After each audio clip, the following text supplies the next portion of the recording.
Hi friends, ಹೇಗಿದ್ದೀರಾ ಎಲ್ಲ? ಚೆನ್ನಾಗಿದ್ದೀರಾ ಅಂತ ಅಂದ್ಕೊಳ್ತೀನಿ. ವರ್ಣಿಕಾ ಅಡುಗೆ ಮನೆಗೆ ಸ್ವಾಗತ. ಇವತ್ತಿನ ವಿಡಿಯೋದಲ್ಲಿ ನಾನು ನಿಮಗೆ ತುಂಬಾ ರುಚಿಯಾಗಿರುವಂತಹ ಒಂದು ರೆಸಿಪಿನ ಮಾಡಿ ತೋರಿಸ್ತಾ ಇದ್ದೀನಿ. ಇದನ್ನು ನೀವು ಬೆಳಗಿನ ತಿಂಡಿಗಾದರೂ ಮಾಡ್ಕೊಳ್ಬೋದು, ಇಲ್ಲಾಂದರೆ ಮಧ್ಯಾಹ್ನ ಊಟಕ್ಕಾದರೂ ಮಾಡ್ಕೊಳ್ಬೋದು. ತುಂಬಾ ಚೆನ್ನಾಗಿರುತ್ತೆ. ಇದನ್ನು ಮಾಡಲಿಕ್ಕೆ ಮೊದಲು ನಾನಿಲ್ಲಿ ಒಂದು ಪಾತ್ರೆಗೆ ಸ್ವಲ್ಪ ಎಣ್ಣೆನ ಹಾಕ್ಕೊಳ್ತಾ ಇದ್ದೀನಿ. ಒಂದು 3ರಿಂದ 4 ಚಮಚ ಆಗುವಷ್ಟು ಎಣ್ಣೆನ ಹಾಕ್ಕೊಳ್ಳಿ. ಎಣ್ಣೆ ತುಪ್ಪ ಎರಡನ್ನೂ ಸಹ ನೀವು ಯೂಸ್ ಮಾಡ್ಕೊಳ್ಬೋದು. ನಾನಿಲ್ಲಿ ಬರೀ ಎಣ್ಣೆಲೇ ಮಾಡ್ಕೊಳ್ತಾ ಇದ್ದೀನಿ. ನೋಡಿ, ಎಣ್ಣೆ ಚೆನ್ನಾಗಿ ಬಿಸಿ ಆಗ್ತಿದ್ದಂಗೆ ಇದಕ್ಕೆ ನಾನಿವಾಗ 1 ಸ್ಪೂನ್ ಆಗುವಷ್ಟು ಜೀರಿಗೆನ ಹಾಕ್ಕೊಳ್ತಾ ಇದ್ದೀನಿ. ಹಾಗೆಯೇ ಸ್ವಲ್ಪ ತರಕಾರಿಗಳನ್ನ ಹಾಕ್ಕೊಳ್ತಾ ಇದ್ದೀನಿ. ಕ್ಯಾರೆಟು, ಬೀನ್ಸು, ಹಾಗೆಯೇ ಆಲೂಗಡ್ಡೆ, ಈರುಳ್ಳಿನ ಹಾಕ್ಕೊಳ್ತಾ ಇದ್ದೀನಿ. ಈರುಳ್ಳಿನ ಈ ರೀತಿಯಾಗಿ ಉದ್ದವಾಗಿ ಕಟ್ ಮಾಡಿ ಹಾಕ್ಕೊಳ್ಳಿ. ಹಾಗೆಯೇ ಉಳಿದಿರುವಂಥ ಎಲ್ಲ ತರಕಾರಿನೂ ಸಣ್ಣದಾಗಿ ಕಟ್ ಮಾಡಿ ಹಾಕ್ಕೊಳ್ಳಿ. ಎಲ್ಲ ತರಕಾರಿನೂ ಚೆನ್ನಾಗಿ ಎಣ್ಣೆಲೇ ಫ್ರೈ ಮಾಡ್ಕೊಳ್ಬೇಕು. ಉರಿನ ಆದಷ್ಟು ಲೋ ಫ್ಲೇಮ್ನಲ್ಲೇ ಇಟ್ಟು 2ರಿಂದ 3 ನಿಮಿಷವರೆಗೂ ಹಾಗೆ ಇದನ್ನು ಬಾಡಿಸ್ಕೊಳ್ತಾನೆ ಬೇಯಿಸ್ಕೊಳ್ಳಿ. ತರಕಾರಿ ಎಲ್ಲ ಪೂರ್ತಿಯಾಗಿ ಸಾಫ್ಟಾಗಿ ಬೇಯುತ್ತೆ. ತರಕಾರಿ ಎಲ್ಲ ಚೆನ್ನಾಗಿ ಬೇಯಲಿ ಅಷ್ಟರಲ್ಲಿ ನಾನಿವಾಗ ಒಂದು ಮಸಾಲೆನ ರೆಡಿ ಮಾಡ್ಕೊಳ್ತಾ ಇದ್ದೀನಿ. ಮೊದಲು ಒಂದು ಮಿಕ್ಸಿ ಜಾರ್ಗೆ ಸ್ವಲ್ಪ ಪಾಲಕನ್ನು ಹಾಕ್ಕೊಳ್ತಾ ಇದ್ದೀನಿ. ಒಂದು ಅರ್ಧ ಕಟ್ಟಾಗುವಷ್ಟು ಪಾಲಕನ್ನು ತೊಗೊಂಡಿದ್ದೀನಿ. ಪಾಲಕನ್ನು ಚೆನ್ನಾಗಿ ತೊಳೆದು ಹಾಕ್ಕೊಳ್ಳಿ. ಹಾಗೆಯೇ ಇದ್ರ ಜೊತೆಗೆ ಮೀಡಿಯಂ ಖಾರವಾಗಿರುವಂತಹ ಒಂದು 4 ಹಸಿರುಮೆಣಸಿಕಾಯಿನ ಹಾಕ್ಕೊಳ್ತಾ ಇದ್ದೀನಿ. ಹಾಗೆಯೇ 2 ಗಡ್ಡೆ ಆಗುವಷ್ಟು ಬೆಳ್ಳುಳ್ಳಿ, ಹಾಗೆಯೇ ಸ್ವಲ್ಪ ಕೊತ್ತಂಬರಿ ಸೊಪ್ಪು, ಹಾಗೆಯೇ 2 ಇಂಚ್ ಆಗುವಷ್ಟು ಶುಂಠಿನ ಹಾಕ್ಕೊಳ್ತಾ ಇದ್ದೀನಿ. ನಿಮಗೆ ಖಾರಕ್ಕೆ ಎಷ್ಟು ಬೇಕೋ ಅಷ್ಟು ಮೆಣಸಿಕಾಯಿನ ನೀವಿಲ್ಲಿ ಹಾಕ್ಕೊಳ್ಬೋದು. ಇವಾಗ ಎಲ್ಲವನ್ನು ಮಿಕ್ಸಿ ಜಾರಿಗೆ ಹಾಕಿ ಇದಕ್ಕೇ ಸ್ವಲ್ಪ ನೀರನ್ನು ಹಾಕ್ಕೊಂಡು ನುಣ್ಣದಾಗಿ ಇದನ್ನು ಗ್ರೈಂಡ್ ಮಾಡ್ಕೊಂಡು ತಗೊಳ್ಬೇಕು.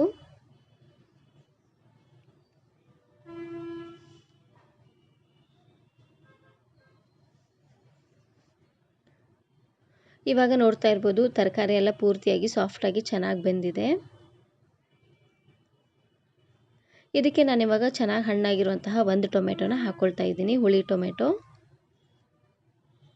ಟೊಮೆಟೊನ ಹಾಕ್ಕೊಂಡು ಒಂದು ಸಾರ್ತಿ ರೀತಿಯಾಗಿ ಚೆನ್ನಾಗಿ ಮಿಕ್ಸ್ ಮಾಡ್ಕೊಂಡು ತಗೊಳ್ಳಿ.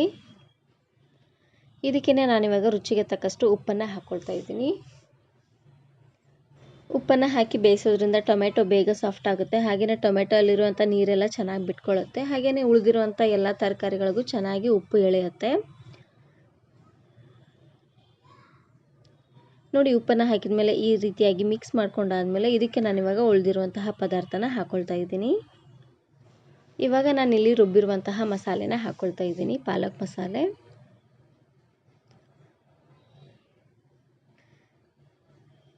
ನೋಡಿ, ಪಾಲಕನ್ನು ಹಾಕಿದ ಮೇಲೆ ಒಂದು ಸಾರ್ತಿ ರೀತಿಯಾಗಿ ಚೆನ್ನಾಗಿ ಮಿಕ್ಸ್ ಮಾಡಿಕೊಂಡು ಉರಿನ ಆದಷ್ಟು ಲೋ ಫ್ಲೇಮ್ನಲ್ಲೇ ಇಟ್ಟು 2ರಿಂದ 3 ನಿಮಿಷವರೆಗೂ ಚೆನ್ನಾಗಿ ಇದನ್ನು ಬೇಯಿಸ್ಕೊಳ್ಬೇಕು. ಪಾಲಕ್ ಎಲ್ಲ ಹಸಿಯಾಗಿ ಹಾಗೆ ಹಾಕಿದ್ದೀವಿ ನೋಡಿ, ಹಾಗಾಗಿ ಇದರಲ್ಲಿರುವಂಥ ಹಸಿ ವಾಸನೆ ಎಲ್ಲ ಪೂರ್ತಿಯಾಗಿ ಹೋಗಿ ಚೆನ್ನಾಗಿ ಎಣ್ಣೆ ತೇಲಿ ಬರಬೇಕು. ನೋಡಿ, ಅಲ್ಲಿವರೆಗೂ ಇದನ್ನು ಬಾಡಿಸ್ಕೊಳ್ತಾನೆ ಬೇಯಿಸ್ಕೊಳ್ಬೇಕು. ಇವಾಗ ನೋಡ್ತಿರ್ಬೋದು ಚೆನ್ನಾಗಿ ಎಣ್ಣೆ ತೇಲಿ ಬರ್ತಾ ಇದೆ. ಈ ರೀತಿಯಾಗಿ ಚೆನ್ನಾಗಿ ಎಣ್ಣೆ ತೇಲಿ ಬರೋವರೆಗೂ ಇದನ್ನು ಬೇಯಿಸ್ಕೊಂಡ್ರೆ ಇದರಲ್ಲಿರುವಂಥ ಹಸಿ ವಾಸನೆ ಎಲ್ಲ ಪೂರ್ತಿಯಾಗಿ ಹೋಗ್ಬಿಡುತ್ತೆ. ಇಲ್ಲಾಂದರೆ ತಿನ್ನುವಾಗ ಪೂರ್ತಿ ಹಸಿಯಾಗಿರುವಂಥ ಪಾಲಕ್ ಸ್ಮೆಲ್ ಹಾಗೆ ಬಂದ್ಬಿಡುತ್ತೆ.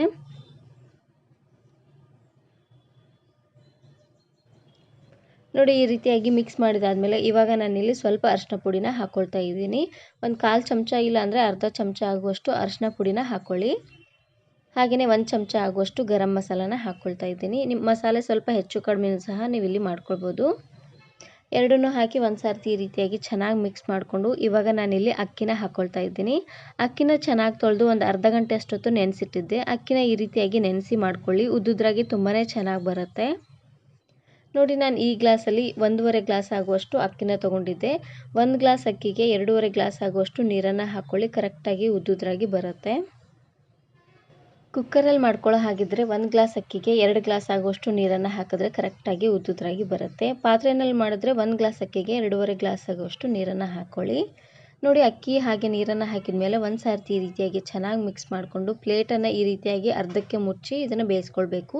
ಇಲ್ಲಾಂದರೆ ಉಕ್ಕಿ ಎಲ್ಲ ಚೆಲ್ಲೋದಂಗೆ ಆಗಿಬಿಡುತ್ತೆ. ಹಾಗಾಗಿ ಇವಾಗ ನೋಡ್ತಿರ್ಬೋದು ಚೆನ್ನಾಗಿ ಕುದಿ ಬರ್ತಾ ಇದೆ. ನೋಡಿ, ಈ ರೀತಿಯಾಗಿ ಚೆನ್ನಾಗಿ ಕುದಿ ಬರೋವರೆಗೂ ಉರಿನ ಆದಷ್ಟು ಮೀಡಿಯಂ ಫ್ಲೇಮ್ನಲ್ಲೇ ಇಟ್ಟು ಬೇಯಿಸ್ಕೊಳ್ಳಿ. ಒಂದು ಸಾರ್ತಿ ಈ ರೀತಿಯಾಗಿ ಚೆನ್ನಾಗಿ ಕುದಿ ಬಂದಮೇಲೆ ಉರಿನ ಪೂರ್ತಿಯಾಗಿ ಲೋ ಫ್ಲೇಮ್ನಲ್ಲೇ ಇಟ್ಟು ಬೇಯಿಸ್ಕೊಳ್ಬೇಕು. ಈ ರೀತಿಯಾಗಿ ಮಾಡೋದ್ರಿಂದ ಎಲ್ಲ ಅಕ್ಕಿನೂ ಚೆನ್ನಾಗಿ ಬೇಯುತ್ತೆ, ಹಾಗೆ ಸಾಫ್ಟಾಗಿಯೂ ಇರುತ್ತೆ. ನೋಡಿ, ಇವಾಗ ಮತ್ತೆ ನಾನಿಲ್ಲಿ ಮುಚ್ಚಳನ ಮುಚ್ಚಿ ಬೇಯಿಸ್ಕೊಳ್ತಾ ಇದ್ದೀನಿ. ಇವಾಗ ನೋಡ್ತಾ ಇರ್ಬೋದು ಆಲ್ಮೋಸ್ಟ್ ಮುಗಿದಿದೆ. ನೋಡ್ತಾ ಇದ್ದೀರಲ್ವ ಎಷ್ಟು ಉದ್ದುದ್ರಾಗಿ ಬಂದಿದೆ ಅಂತ. ನಾವು ಪೂರ್ತಿ ಹೈ ಫ್ಲೇಮ್ನಲ್ಲಿ ಇಟ್ಬಿಟ್ರೆ ಅಕ್ಕಿ ಎಲ್ಲ ಗಟ್ಟಿ ಹಾಗೆ ಉಳ್ಕೊಂಡ್ಬಿಟ್ಟಿರುತ್ತೆ. ಹಾಗಾಗಿ ಆದಷ್ಟು ಮೀಡಿಯಂ ಫ್ಲೇಮ್ನಲ್ಲೇ ಇಲ್ಲಾಂದರೆ ಲೋ ಫ್ಲೇಮ್ನಲ್ಲೇ ಇಟ್ಟು ಇದನ್ನು ಬೇಯಿಸ್ಕೊಳ್ಬೇಕು. ಇದನ್ನು ನೀವು ಬೆಳಗಿನ ತಿಂಡಿಗೆ, ಮಧ್ಯಾಹ್ನ ಊಟಕ್ಕಾದರೂ ಮಾಡ್ಕೋಬೋದು, ತುಂಬಾ ಚೆನ್ನಾಗಿರುತ್ತೆ. ಈ ವಿಡಿಯೋ ಇಷ್ಟ ಆದರೆ ಈಗಲೇ ಒಂದು ಲೈಕ್ ಬಟನನ್ನು ಕ್ಲಿಕ್ ಮಾಡಿ ಫ್ರೆಂಡ್ಸ್ ಆ್ಯಂಡ್ ಫ್ಯಾಮಿಲಿ ಜೊತೆಗೆ ಶೇರ್ ಮಾಡಿ. ಹಾಗೆಯೇ ಮತ್ತಷ್ಟು ಹೊಸ ರೆಸಿಪಿಗಾಗಿ ವರ್ಣಿಕಾ ಅಡುಗೆ ಮನೆ ಯೂಟ್ಯೂಬ್ ಚಾನಲನ್ನು ಸಬ್ಸ್ಕ್ರೈಬ್ ಮಾಡಿಕೊಳ್ಳಿ. Thank you. Thanks for watching.